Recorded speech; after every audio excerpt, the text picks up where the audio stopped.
order. And Karen, could we have a roll call, please? Councilmember Munson. Here. Councilmember Byström. Here. Councilmember Husnick. Here. Councilmember Valento. Here. And Mayor Bain. Here. And I'd like to invite everyone to rise and join us for the Pledge of Allegiance. Pledge allegiance to the flag of the United States of America and to the republic for which it stands, one nation, under God, indivisible, with liberty and justice for all. What's? Oh, sorry. Well. Some feedback on the audio. All right, council, you have an agenda before you this evening. I will entertain a motion to approve or any changes. So moved. I'll second. We have a motion and a second. All those in favor signal by saying aye. Aye. Oppose, and our agenda is approved. Our first item this evening is open forum. Open forum is any interested party's opportunity to provide feedback to council on any topic of their choosing. Do we have anyone for open forum tonight? All right.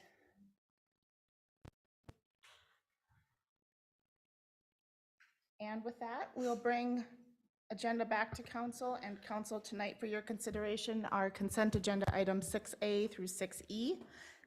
I will entertain a motion or any changes. Madam Mayor, I'm making a motion that we approve item number 6A through 6E. Second. Could I make a friendly request that we move item 6B to the regular agenda?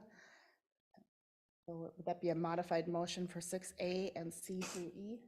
I will accept and so moved. And Second. second as well. All right. Consent agenda, all those in favor signal by saying aye. Aye. Oppose, and motion carries. Moving on to our regular agenda is the former consent agenda, item 6B, which are the minutes from November 14th, regular council meeting. I just wasn't at that meeting, so I will be abstaining. Is there somebody who would make a motion to approve? So moved. I'll second. We have a motion and a second. All those in favor signal by saying aye. Aye. Oppose, and abstain. I abstain. Okay, we have 2 abstentions. You have that? All right, with that, moving on to regular agenda. And first item this evening is 7A, which is resolution 11/28/2201, and a donation. And I believe, is this Chief Peterson? Are you walking us through this one? Yeah, Mayor and City Council members, good evening. The first item I have for you this evening is a resolution accepting a donation from Tired Iron Collision Center in the amount of $1,000. The business has requested the donation be used to help support the 2022 Shop with a Cop event that will take place on Thursday, December 15th at the Forest Lake Walmart. I would like to thank Tired Iron Collision Center for their generous donation, and staff recommendation is to accept this donation with gratitude. Thank you, Chief. And with that, I would move council approve resolution 11/28/2201 with gratitude. I'll second. And a second. All those in favor signal by saying aye. Aye. Oppose, and motion carries. Our next item is 7B, another resolution for donation 11/28/2202, and also Chief Peterson. Yeah, what I have for you this evening is a resolution accepting a donation from Voyager 44 in the amount of $100. Voyager 44 has requested this donation also be used to help support the 2022 Shop with a Cop event. I would also like to thank Voyager 44 for their donation, and staff recommendation is to accept this donation with gratitude. Thank you, Chief.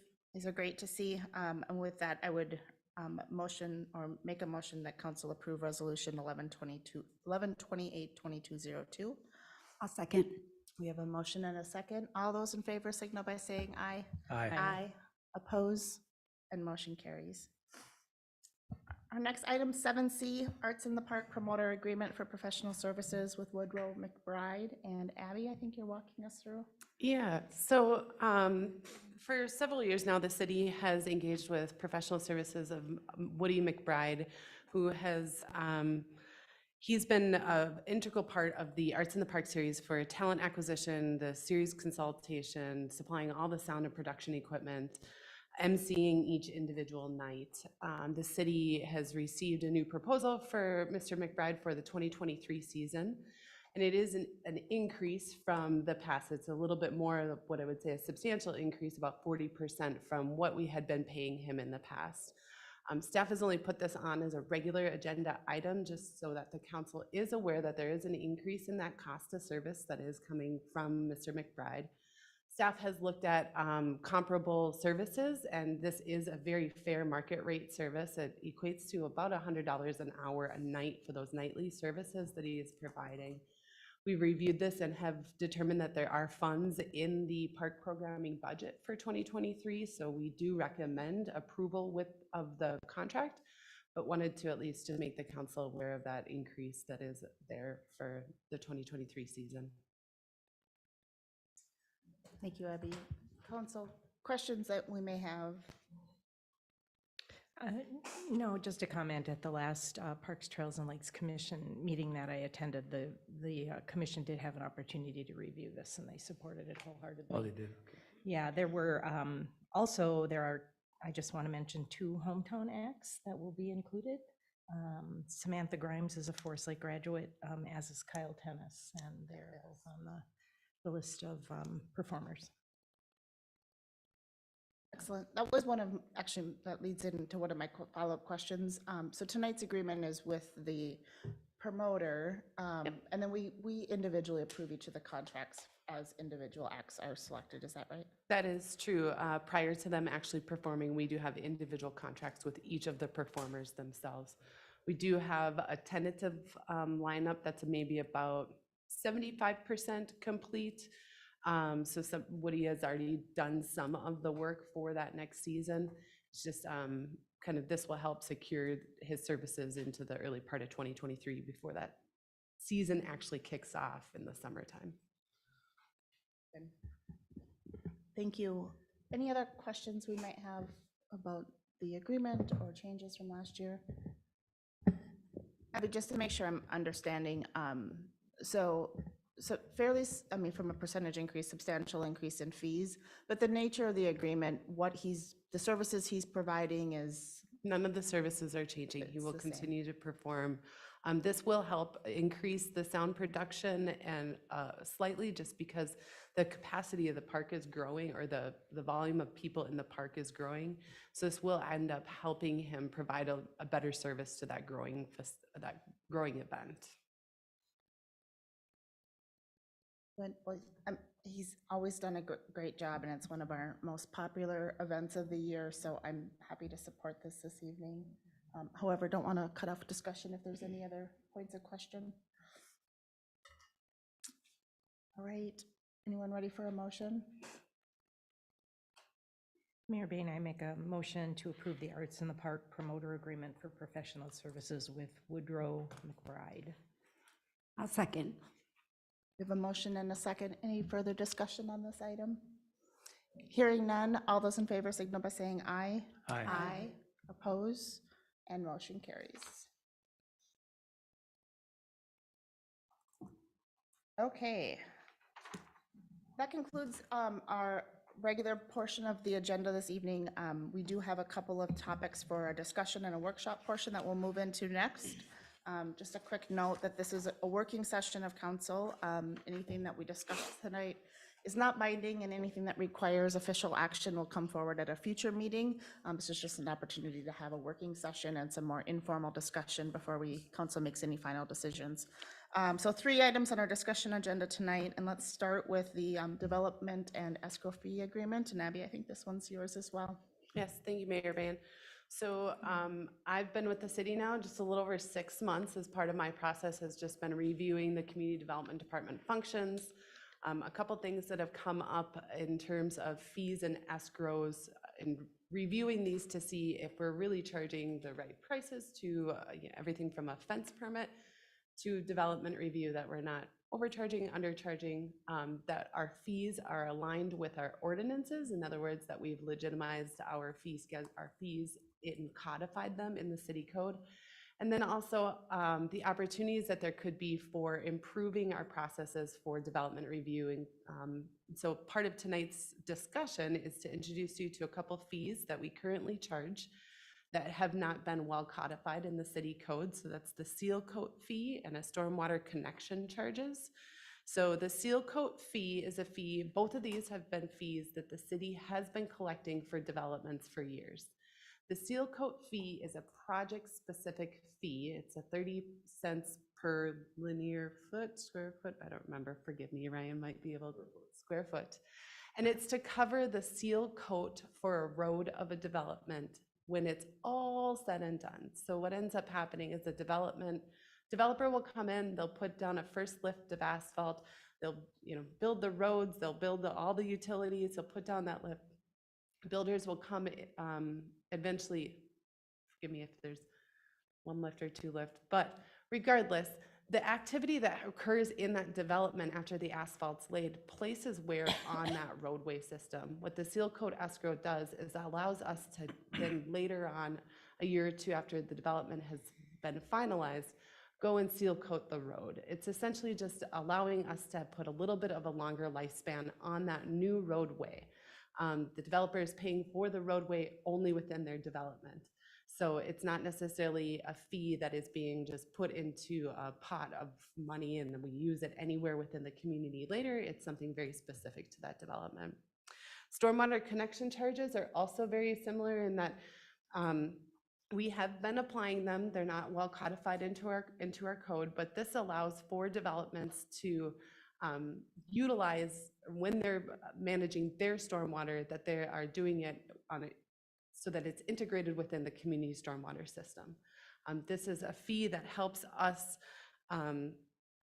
essentially manage our stormwater and have funding to do repairs or maintenance and those sorts of things in the future, very much like a water utility or a sanitary sewer utility. So City Attorney Johnson has drafted 2 ordinances for these types of development charges and fees. Essentially what these 2 fees would end up doing, or charges and fees would end up doing, is just being codified into the city code as they're represented exactly on the fee schedule. And you'll see the fee schedule tonight as an introduction for consideration at your next meeting. Really, there's no change to the fee. There's no increase proposed to the fee. What we're really doing is just codifying them. And tonight, we're not even asking you to make a decision about this. This is just an introduction and any discussion. The other item that you'll see as a change on the fee schedule is there are many development review or land development applications the staff is proposing to charge an escrow, a deposit escrow. So as part of our review process, we do have to consult with outside bodies. So engineering, legal, sometimes we may have to bring in other types of specialists to review certain types of development applications. Those costs are costs borne by the city, but that we typically would charge back, so invoice to a developer. What staff is proposing to do is to ask for a deposit upfront that we hold at city, in our financial system, that those costs are then taken out. So think of it more of a bank account versus a credit card. I think I mentioned that in the staff report. The idea being we have those funds on hand. So that way, if somebody just elects to not pay an invoice or there's some other problem with accounting, not to say that there's a problem with accounting, but that is a system that would allow us to, that the development would know, the developer would know upfront that there are going to be additional costs, and that would be about the estimate of those fees.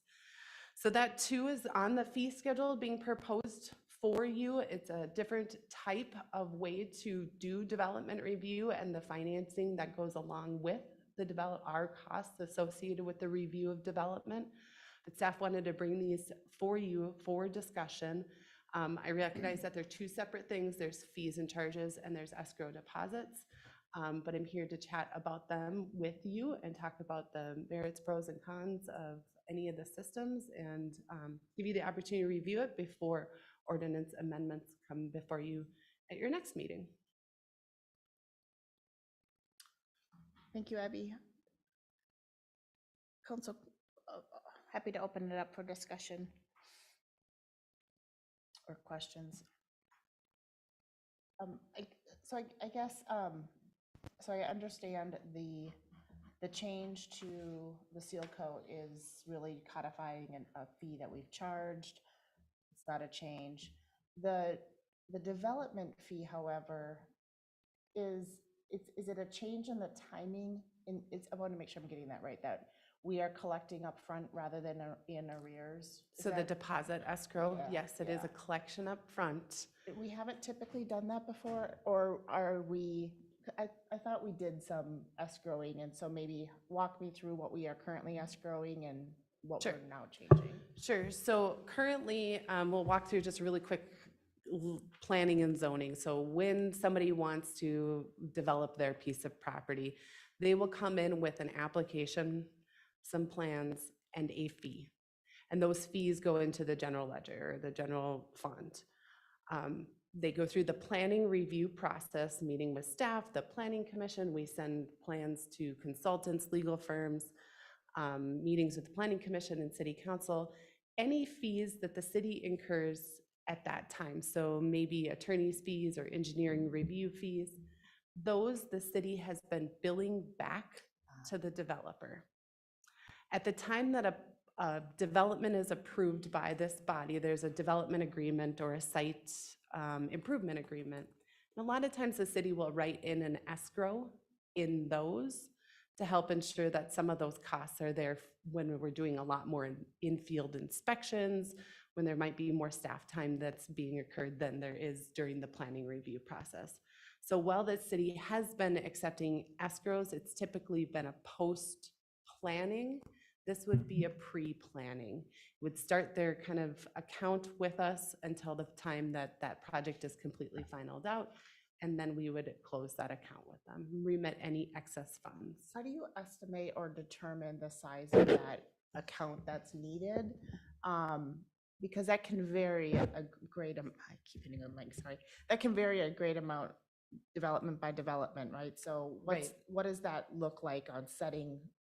So How right do you now, determine that what amount? I've estimated is based on kind of so your application fees, the city's application fees, the less time and resources it takes the city, it's a smaller application fee. Our escrow fees are kind of based on that scale right now. I don't have the best data. The city just wasn't, the planning and zoning department wasn't collecting it in the past in terms of what types of applications were requiring how much. There's also, some developments take longer, just not necessarily by nature, but because of changes as the planning process happens. So right now, the initial deposit that staff is proposing is comparable to the fee, not necessarily a like for like. So if we have $1,000 application fee, we have $1,000 deposit. It's just that scale is roughly to the proportion of the amount of time that staff believes that it'll take on the project. Is this a pretty standard practice in other communities? It is, yep. It makes sense to me that, it would be much more efficient for the city, and then kind of assist with that cash flow piece a little bit too. I mean, rather than collecting on the back end, catching it on the front end when we know we're going to incur those expenses anyway. It definitely helps city staff, both myself and Kevin, as I'll never know how to say his last name properly right now. But in terms of if we're working on a development right now, I might not know how much has been incurred in the legal and engineering fees, let's just say in the last month. And so having that detailed accounting system and having it all handy and having it all right there, we might be doing work right now on a development that we've got a pretty substantial investment in. And some of these, I don't know for certain, but I don't know that all the bills have ever been paid. And so with a deposit-based system, it's one of those things that usually within the last 30 days, we can see how much has been spent and would we need additional funds in there to keep that account active, and so that we're not necessarily spending money on development review, hard costs on development review, but the developer is. That leads me to my next question. So are we prepared from an accounting standpoint to do that trust accounting and to move from a bill back system to an escrow system? And then do we provide monthly statements to the developer so that they know what's in trust, or what do we do internally to make sure we've got that squared away?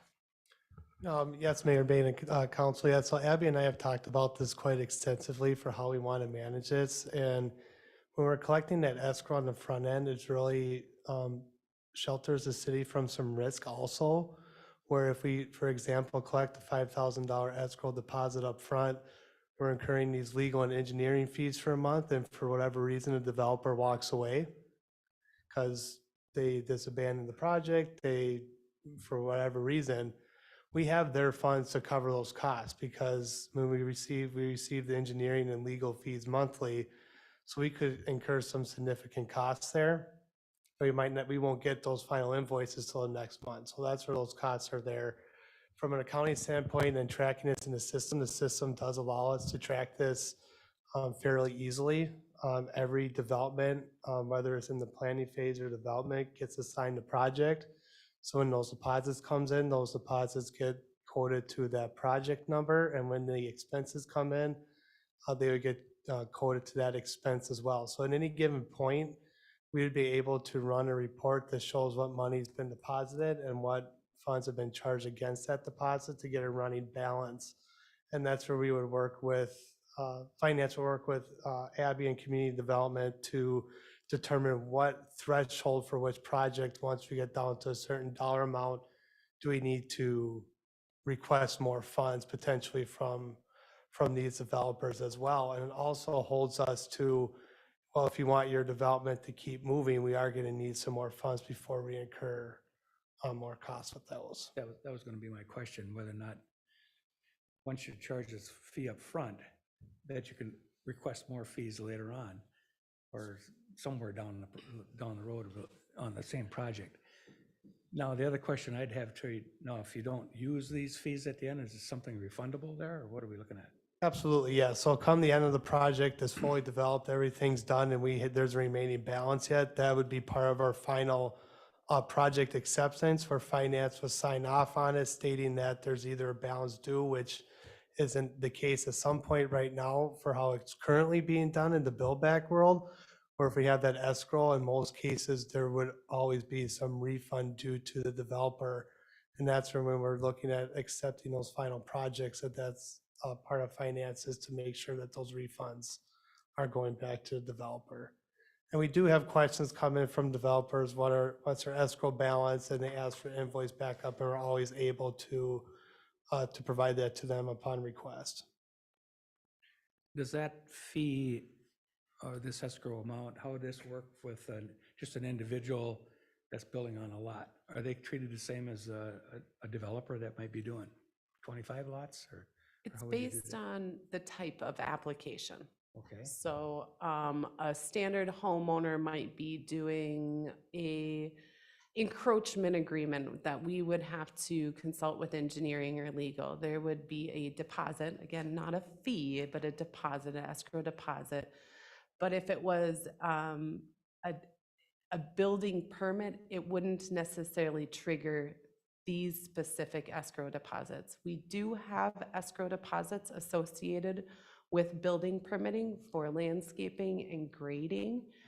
It would follow the same process in our system and our tracking system. It's just a little bit different because they are more planning and zoning. It's all the kind of pre-construction deposits.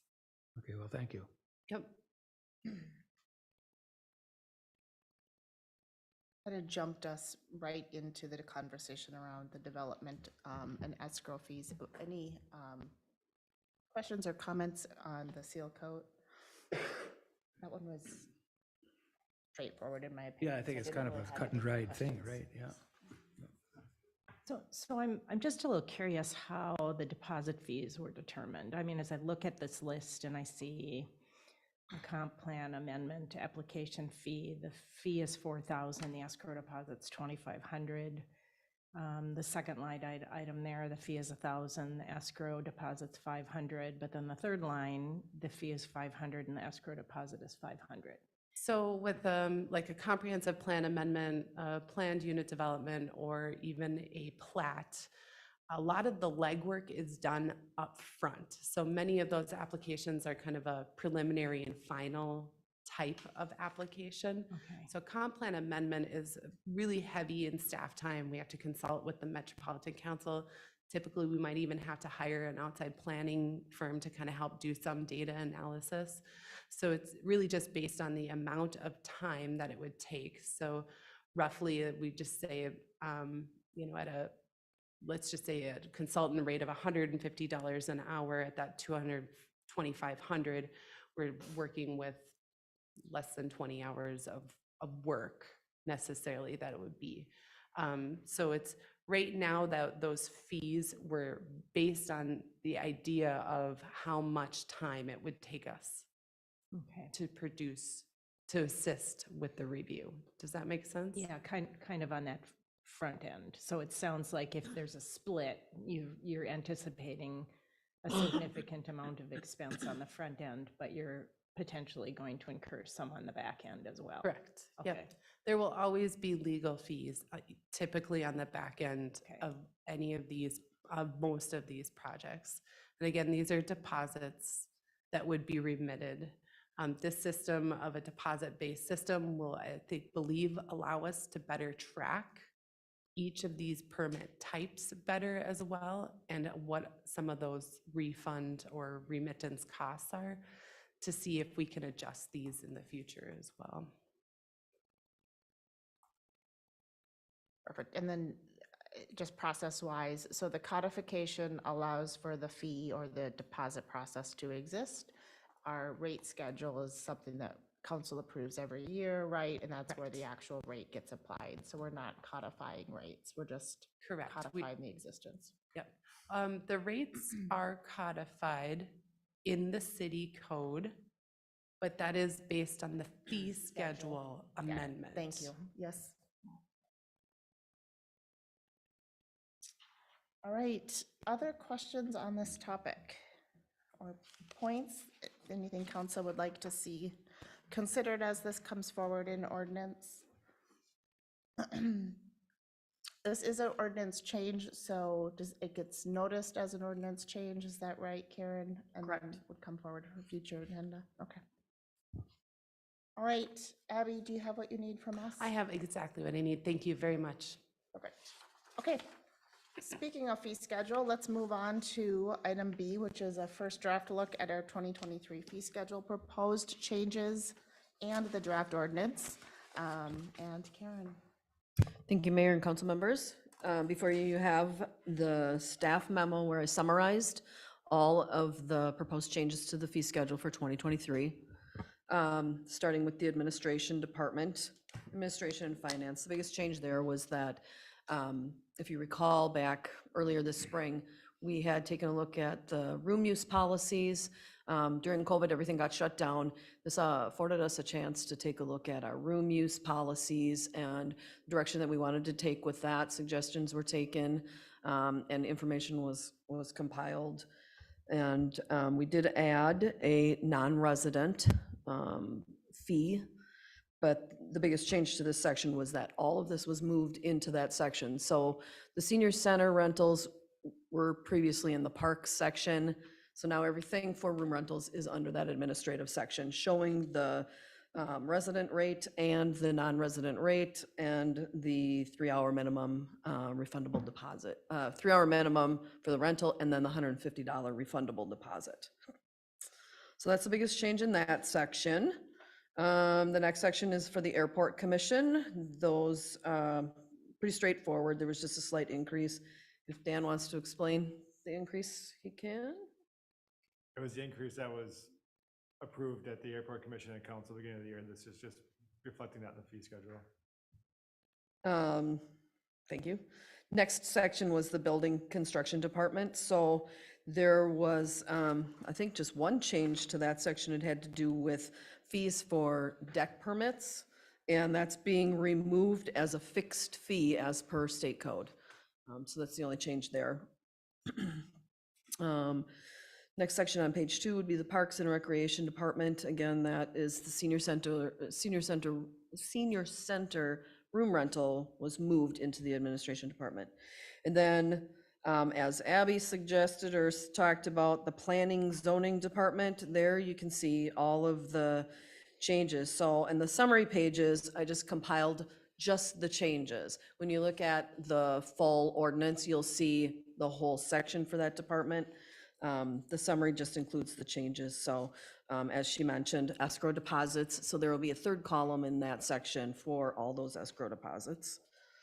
And then when you get to Exhibit B, there is the seal coat escrow that she mentioned. I guess language was changed on that.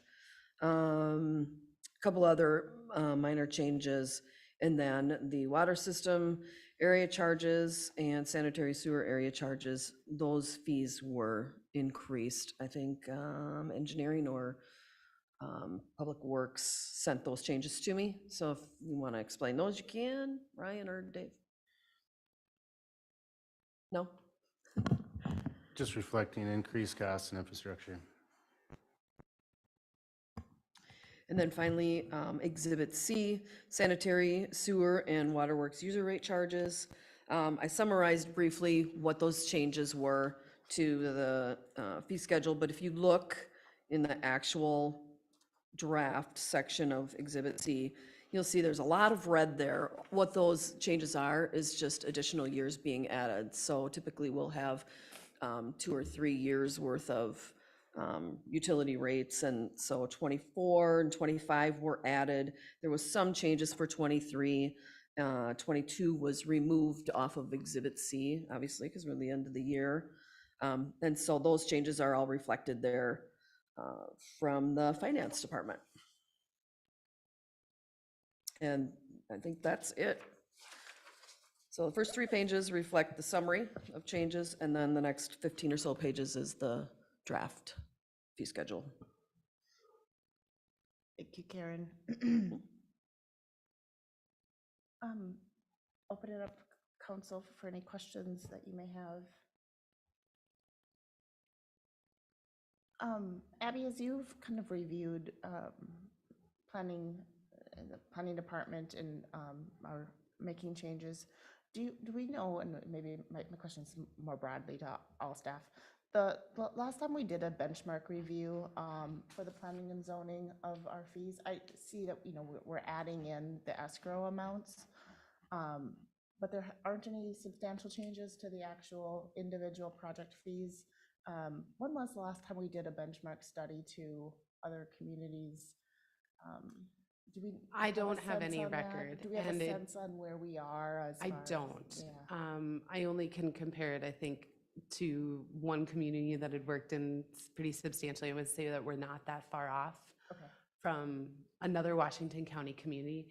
It has been my intention to, in 2023, to really be looking at some of these metrics, not only, you know, how much time is it really taking us to process some of these applications, but also to how is that comparing to some of the fee schedules of our adjacent or neighboring or like communities in the metro region.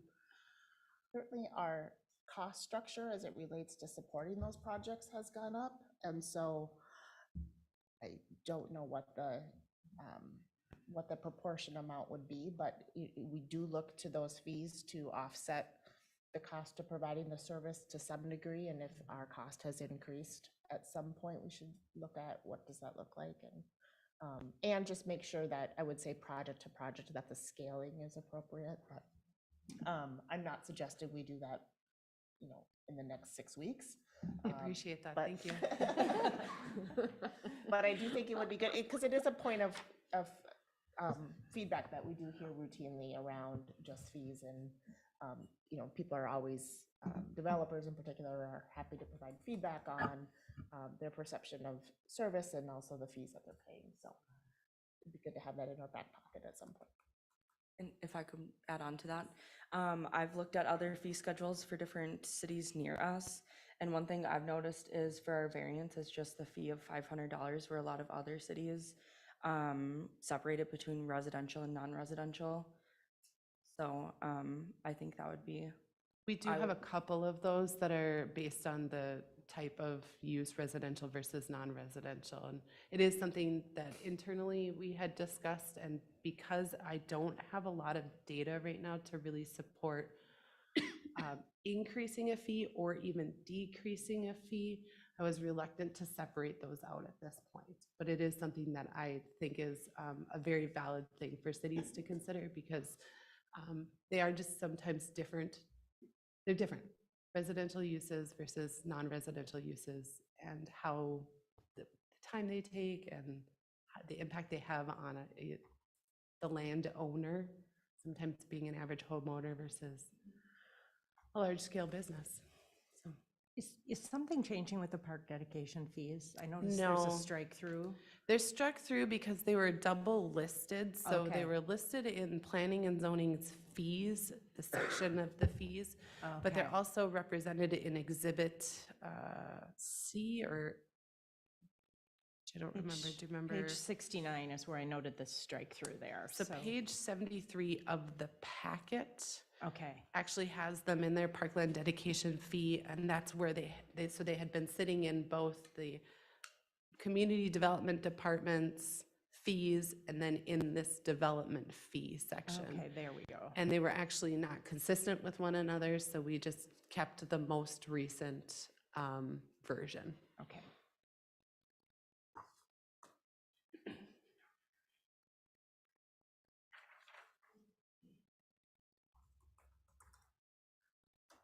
I guess, looking at this, I guess I would say the same on the police department fees. Again, looking at some point, comparison with other communities and our cost to provide the service, and where do we land? Our costs have gone up, and future years, maybe good to just take another look. Sometimes also the volume's so low, it doesn't matter, and if that's the case, then don't worry about it. But some of the higher volume requests, certainly as we get into copy charges and things takes a lot of staff time to compile, we should make sure we're offsetting that fee appropriately. Any other questions or points of feedback for this one? Karen, do you expect that this comes back in December or January? This will come back to the December 12th meeting. So, and then it is an ordinance, so it will get noticed. And yeah, December 12th. Can I ask a question about, under the police department, that last line item says city staff and consulting billing.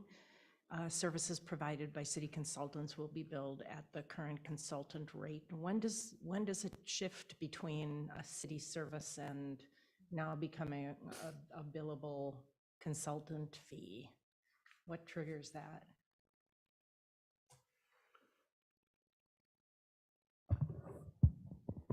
Yeah, from my understanding, that would be if we need to reach out to possibly attorney in regards to some kind of data request and those types of items. So it's something that we might not feel comfortable doing internally. So we'll do a reach out and actually might have to speak with and get some consultation from a city attorney or even some other individual that might be understanding what the request would be. But a lot of times that would involve data requests. Okay, so this is referencing kind of an external resource that you would use, and that would be billed back then in Yep. that, okay. No, I'm glad you clarified that. Because my read of that, I think, was maybe similar to your question, which was that it could be staff time being billed back. Right. So And there just to is clar- staff time too. And I'm sorry, I'm trying to find what page it was actually on, but we do have, 69. oh, there we go, thanks. We do have also it, because I believe it's listed that way as staff time, I thought, as well. Yeah, so city staff and then consulting would be Okay. what I Is there just an explained. example where we typically would bill back city staff time? So what we try to do is, if it takes substantial time, so we might have a request for, like a police report in regards to a car accident. That one's pretty easy. It's a one-page form. If it's something that's really substantial, and a lot of those would fall under maybe a very complex investigation or case. A lot of people don't realize that sometimes there could be literally thousands of documents. And sometimes that might take a lot of time. And another one would be if there's any requests for body worn camera footage and or in-car camera footage. Those could also be very substantial and take a long time because in certain cases, you can't just copy the body worn camera footage because it might take a video of numerous people in the background. Could be juveniles. So we have to literally go through that and be extremely careful that we're not releasing something that we should not legally release. And once again, some of those body worn camera, we've had a few requests for body worn camera and in-car camera footage. And some of them have only taken a few minutes to maybe 5 minutes. And I know we have one right now it's literally going to be taking hours. And so that's where we kind of realize that we have to and should charge for staff time. Thank you for clarifying. Mhm. Any other questions or points of clarification on the fee schedule? Sounds like this one's coming back to our next agenda, so if you see something between now and then, certainly reach out to Karen. Okay, Karen, do you have what you need from us? I have everything. Thank you.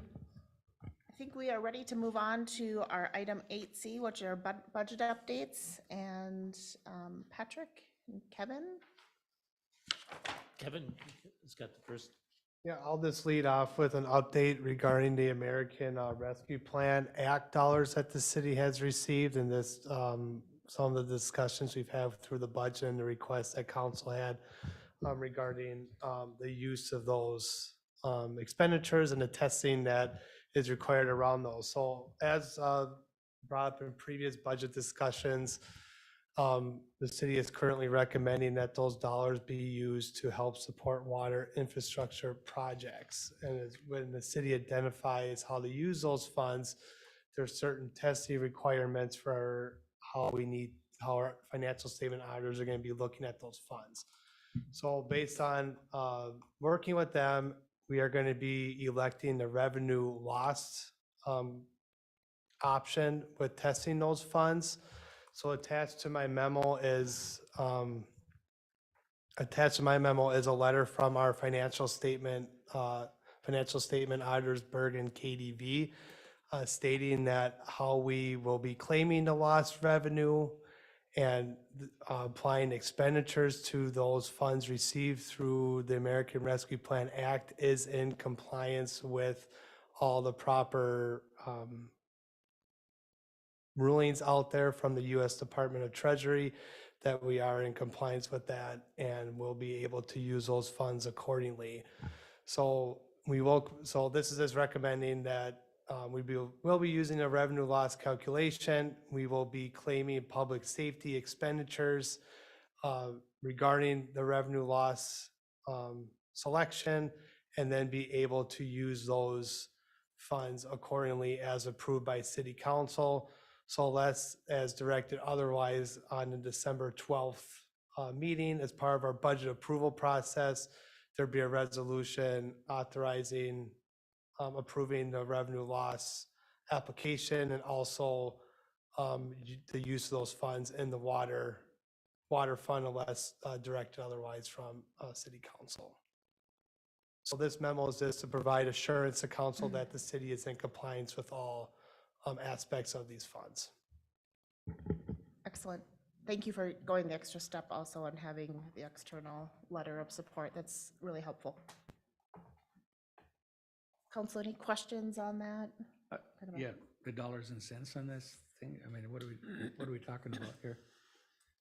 It's about 2.3 million of total money that was received from this American Rescue Plan. Half was received last year in 2021 and half was received this year in 2022. Thank you, I just thought it was important that we note that. Yes, it's just under 2.3 million. That's what the city received in total.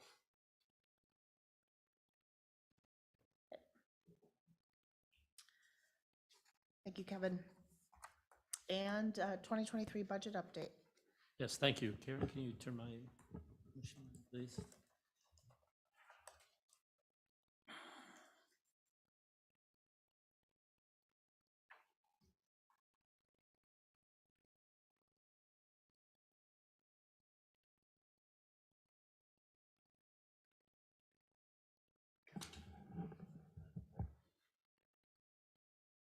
There we go. Okay, yes, we have an update for the 2023 proposed budget.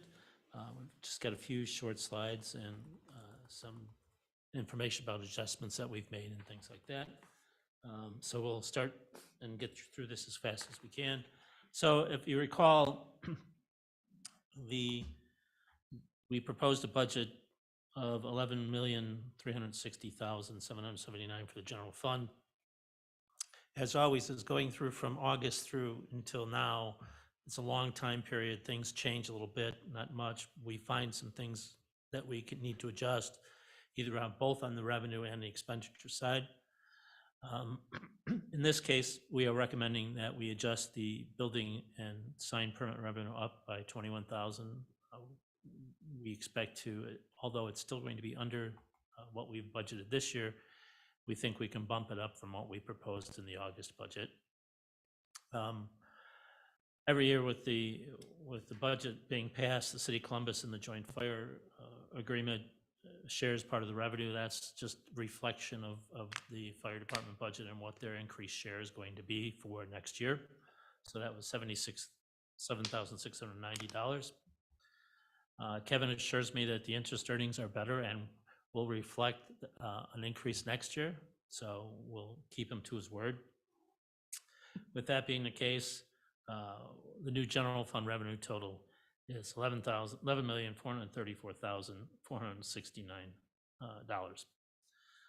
With that, we know we can reduce, with those extra revenues, we can reduce the levy revenue by the $73,690.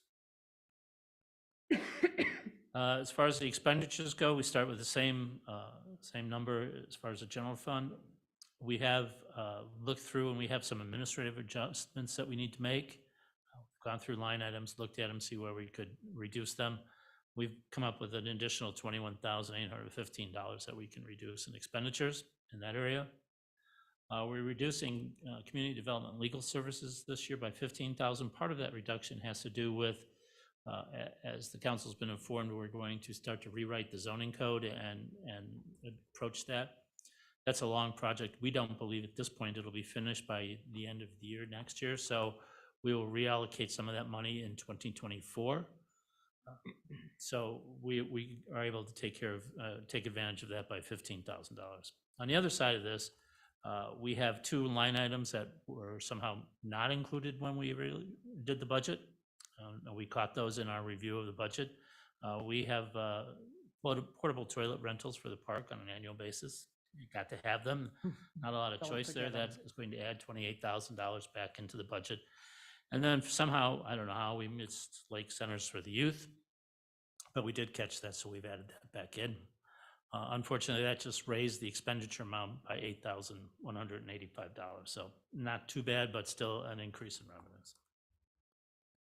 So what does that do to the levy? So if you take the proposed general fund levy originally of $9,449,379, and you reduce the levy because you've got an extra $73,000 in revenue, but then increase it by the $81.85, you come out with a new revised general fund levy of $9,383,874 for the general fund. basically you got a reduction of $65,000 in the general fund need for levy and general fund expenditures. So good news there. Putting that into what you originally saw here on this slide is what we proposed back in August, September.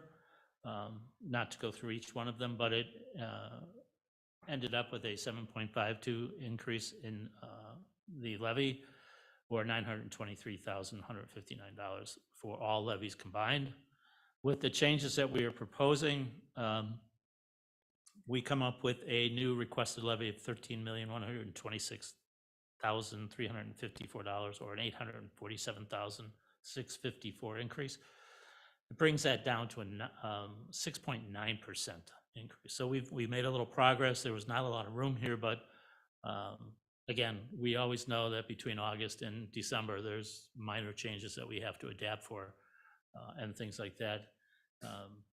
So that's what we've done. That's what looks like to us is going to be the final version of this. We don't see any other major changes to this, or anticipating any changes or any surprises, hopefully.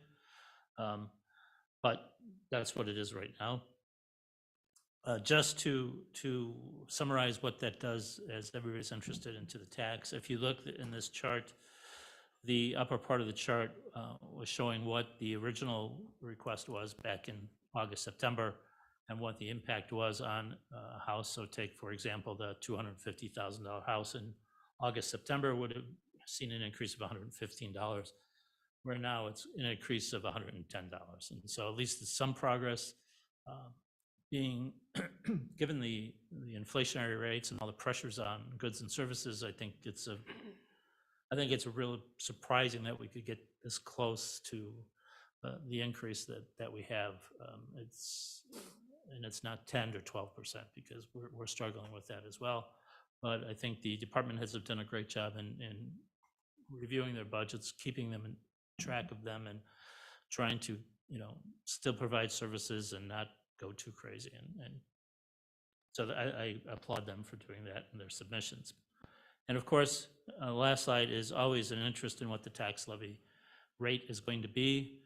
So again, since 2013, we've been in the 40s, 43. We slowly started to dip a little bit and down, but now with the reassessment and this tax rate that we're proposing, the tax rate will be at 35.404. So that's the lowest it's been in. I don't know how far back in history I'd have to go, but again, some of that's based on evaluation of property. So Right, some of those values are already going down, I think, from what I'm hearing, so. could be. I mean, that's, Yeah. again, we talked about this in September, is that this is just a marker, and it could go the other way as quick as it went this way. So Yeah. That's why always trying to, if we can try to keep it as steady as possible and not, we don't like those swings on anything, whether it's water, sewer, or even tax levy rates. So we'll see what the market does. Obviously, we all know that the housing has slowed down considerably. Interest rates are up, so we have no idea what that might do to the reevaluations in the coming years. So you have to keep a watch on it. Patrick, you just mentioned interest rates. Do you mind flipping back to that revenue slide that shows the change in revenue projections? Sure.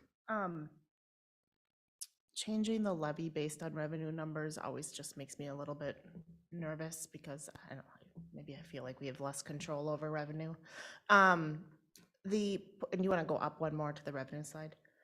So the $45,000 change in interest earnings, is that using kind of the same portfolio mix that we have right now, same risk profile? We're not doing anything different from a portfolio? Is it just a reflection of increasing interest rates? Yeah, and I'll let Kevin answer, but no, we're not doing anything different in our investment strategy. We're still with PMA. We have a much broader, again, if you think back about 4 years, CDs, but now we have a broader base that's a little more level and a little more mixed up, so that we don't have some of the major swings that you may see in, example, CD rates that are only paying 0.5% or 0.25%. So we're doing better there. So no, there hasn't been a change in what our investment strategy is, Kevin. Well, that's like Patrick said, there's been no change in it. Really, this was looking at where our interest earnings have been over the past few years, 5 years.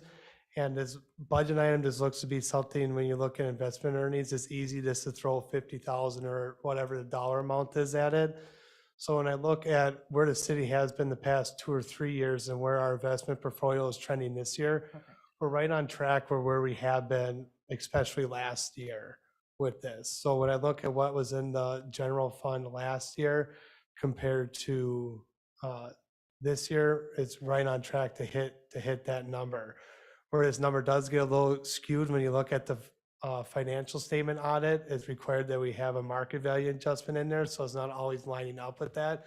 But this number reflects the actual cash, actual interest earnings that are paid in there. So looking at our investment portfolio, I'm really looking at what our cash flow needs are in. I've been able to make some slight adjustments to that with some taking advantage of even some short-term investments, 3-6 months, instead of holding in a money market that's earning, 0.4%, for example.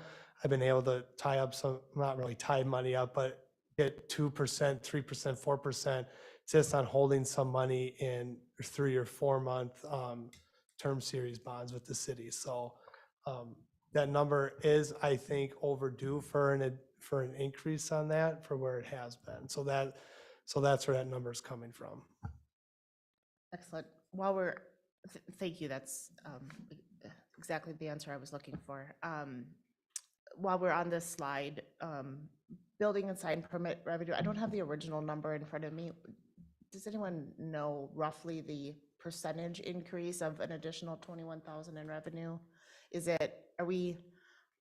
this just a nominal amount? And I guess the reason I'm asking is my concern is just concern over slowdown, and are we expecting more growth than what maybe we should, or how are we feeling on kind of our level of conservatism on that number? And if I don't have the top of my head, it's in the 300,000s, the Okay. building. I mean, this is a reflection of all building revenues, not only just the building permits, but plumbing, all that. So that ends up into 300 to 600 of it, something like that. So this is a very nominal amount adjustment. Just for reference, the 2022 original budget was about 670,000. The proposed as it was in September was about 600,000. Okay. So we're still under where we were expecting to be in 22, and then with just looking at where we're at so far and where we project we're going, like Patrick said, it's a nominal increase, and it is under where we have been budget-wise. So we feel it's still a conservative budget number. All right, other questions? I'm really happy to see that some effort went into this Yeah. compared to what we had, so. Try. That's the end of what I have to present.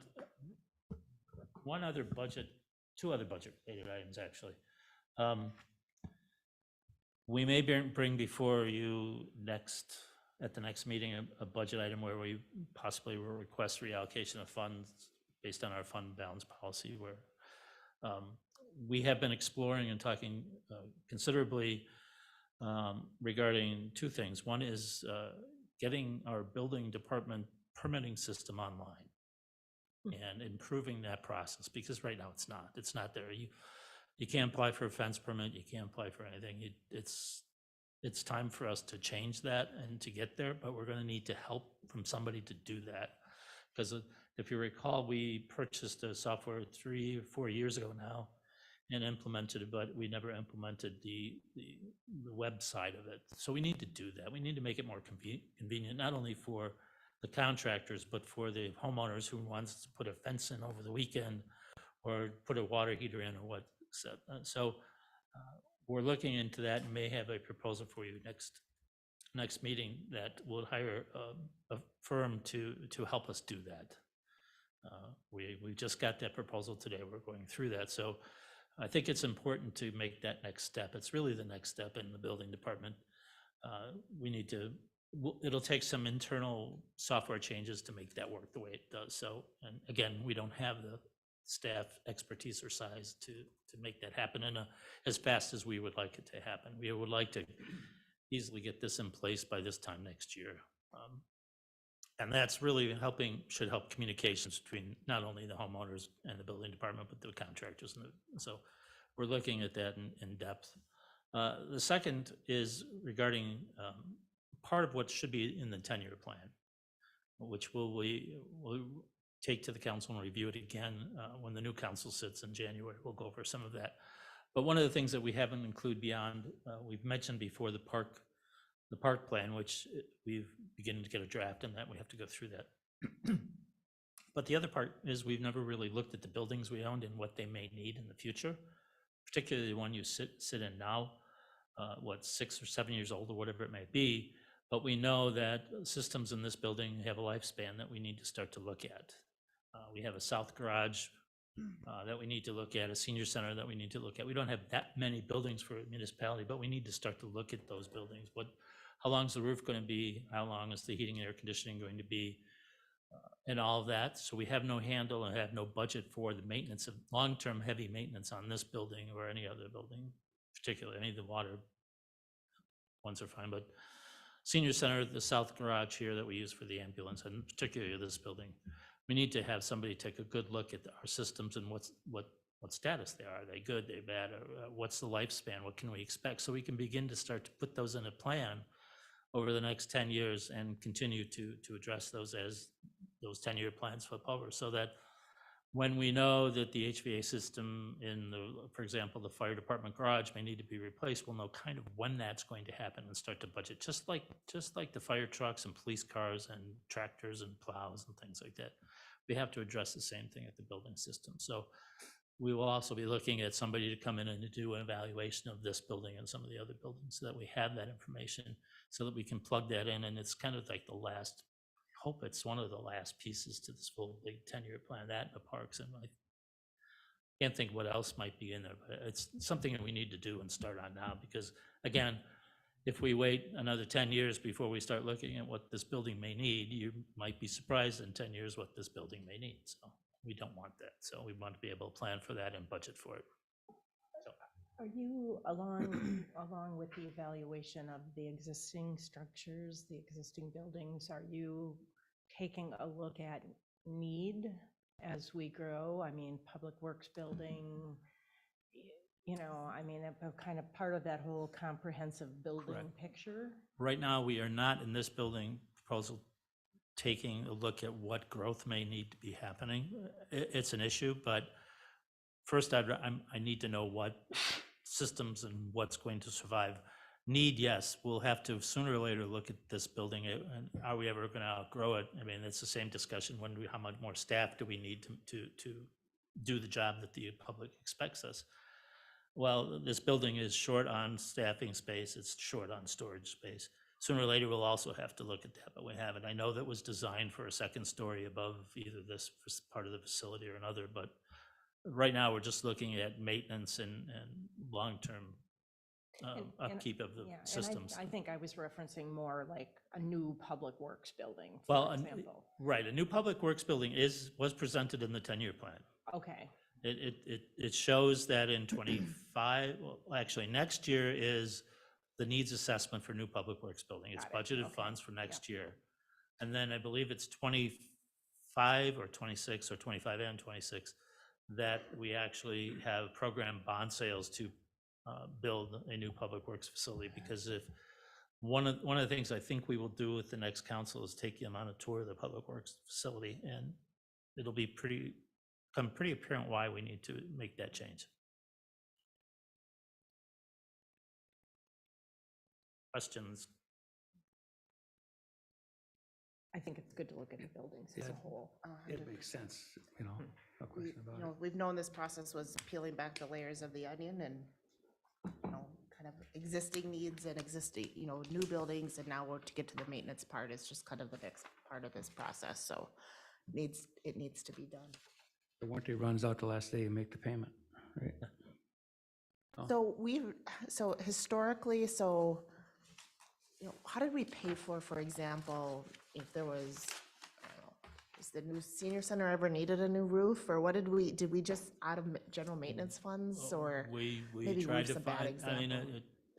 there was a hit or miss, but where can we find to pay? And the example is, the senior is a great example, because this year we had to replace 5 air conditioning and heating units.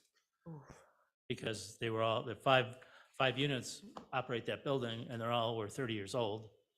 And so one went down entirely, but, well, why just replace one when we know we're gonna have to replace them all? So we had to find money in the capital plan, go into the capital plan, rearrange things and be able to pay for 5 new heating and air conditioning systems. Was never identified.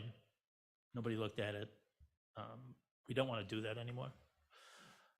We want to make sure, I mean, it's no different than you owning a house and, when the 10-year water heater is going to go, or the refrigerator after 15 years is going to go. So you need to start to try to plan on it. You try to understand it, but Refrigerator goes after 4 years. But yeah. Point made. I know there has been some of that in the distant past here, but in the last, I would say, close to 10 years, probably hasn't been done at all. So we need to try to change that course. And both the council and the staff need to try to keep on that course for forever. When you started this conversation, you mentioned doing a fund adjustment.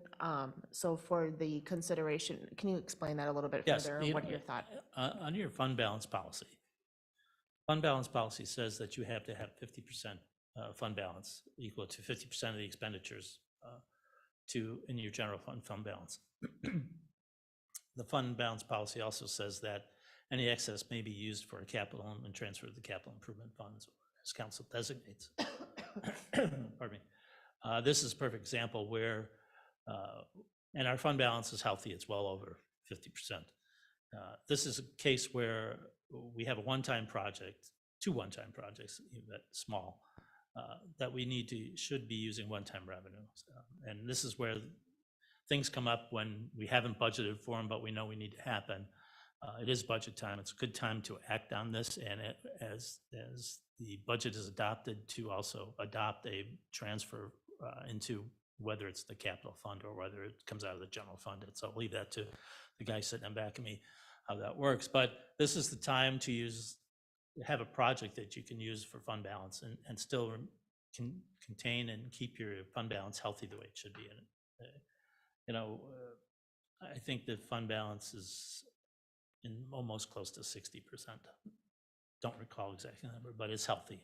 So we have the room to do that. I know we did that. We paid off the interfund loan 3 years ago for the park dedication fund with fund balance, because we had a comfortable enough fund balance, and we all knew that the park fund was struggling and needed to get that off of their books. So we use it sparingly, but we have to use it wisely, and I think this may be a case where it makes sense to do that. Okay, so we would essentially, as it relates to the software expense, we're dedicating funds to fund that project, and then the thought would be that that project would take place over 2022, 2023. 2023, yes. With thought of go Yes. live this time next year. Yes. Yeah, I wholly support. It's a better user experience, it's better data. It's a painful process to implement a user portal. It's hard, but It's long overdue.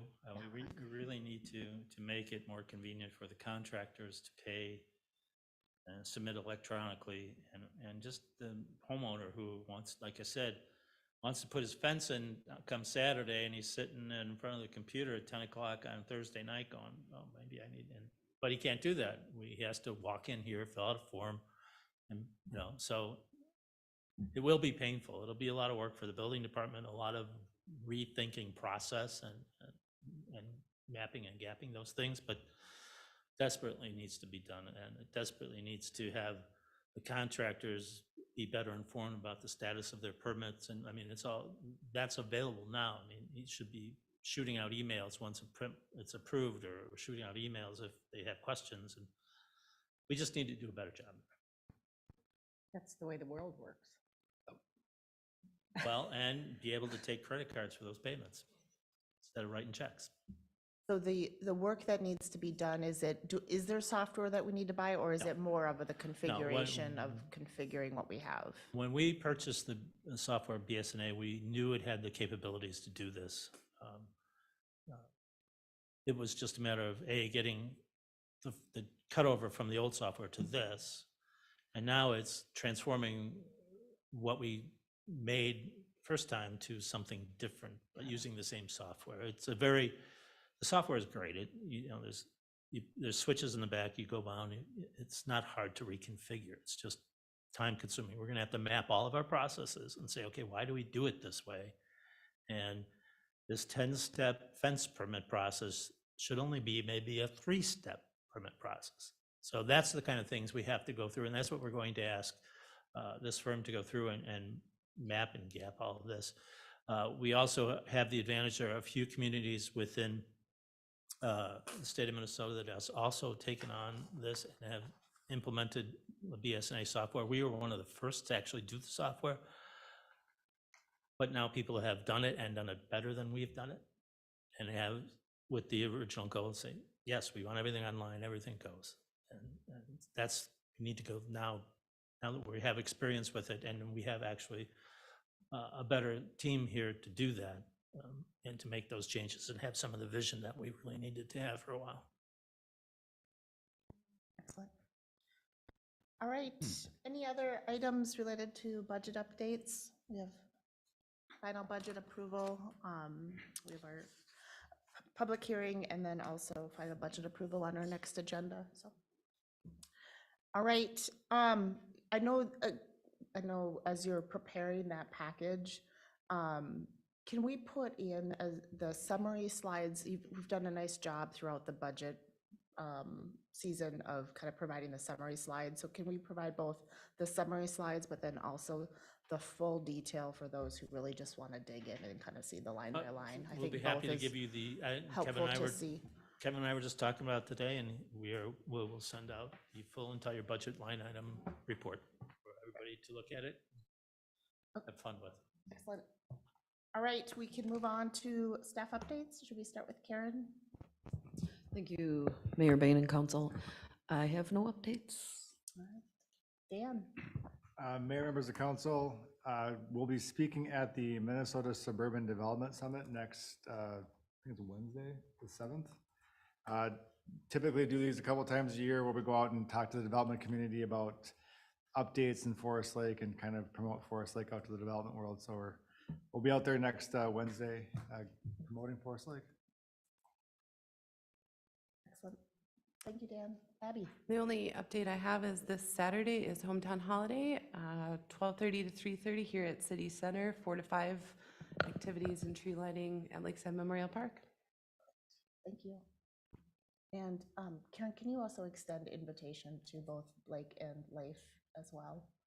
I will also try to get to them before Saturday, but make sure that they're invited. And then council, if you would, I like our tradition of all of us being there to light the tree. So if you would join us as well, it'd be lovely to see you. All right. Patrick? No, Abby took mine, so I have no report.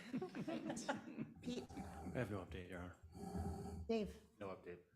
Brian? Mayor, City Council, no update. All right. Chief? Snow's coming, I know, again. so drive carefully. That's all I've got. All right. Thank you. Weatherman? Keith Newman? No updates. All right. Kevin? No further updates, thank you. All right. Let's bring it up to council updates. Councilmember Munson? No update. All right. Councilmember Byström? Nothing for me. All right. Councilmember Husnick? I have no updates today. And Councilmember Valento? No updates. I am going to continue on the no update train, although I will say I apologize for being late for tonight's meeting, and I do value everyone's time. It's important, and so really apologize for being late. We are going to move into a closed session. And actually, Yeah, Mayor Bain, I move to close the meeting pursuant to Minnesota Statute Section 13D.03, Subdivision 1B for labor negotiations. The closed session will be held in the Forest Lake Conference Room and will commence immediately. Once the closed session is completed, the City Council will reconvene in council chambers and adjourn the meeting. Second. there's a motion to close and a second. All those in favor signal by saying aye. Aye.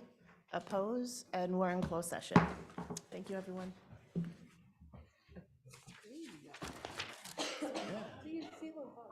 I like it. Every now and again, I like changing it up.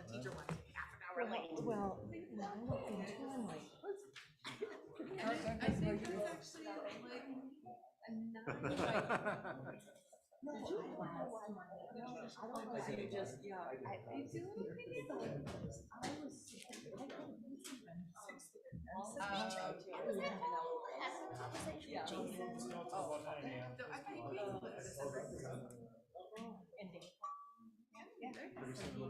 he was right there. He was so by the way. Tried so hard. Tried so hard. I went, I'm sure, in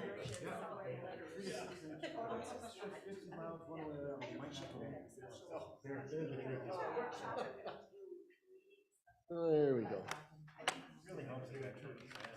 Oh, I could just imagine you.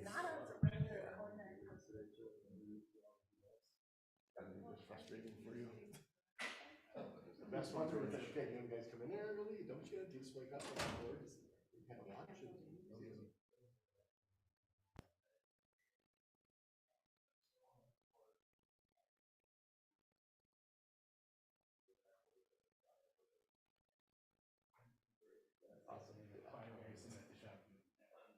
Because you're not gonna have a development meeting, right? Well, I can't say that Ken might. I might have to have Ken do.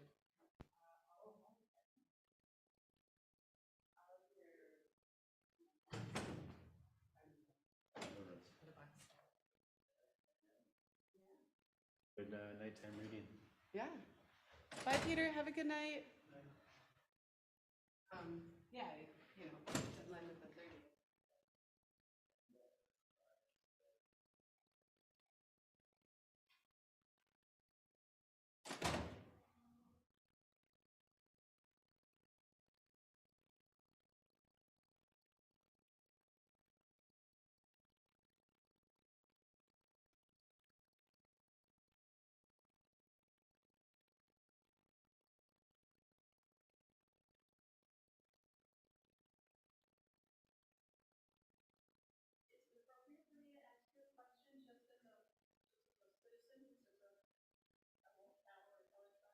You can ask me a question. I'll be happy to tell you if I can answer it.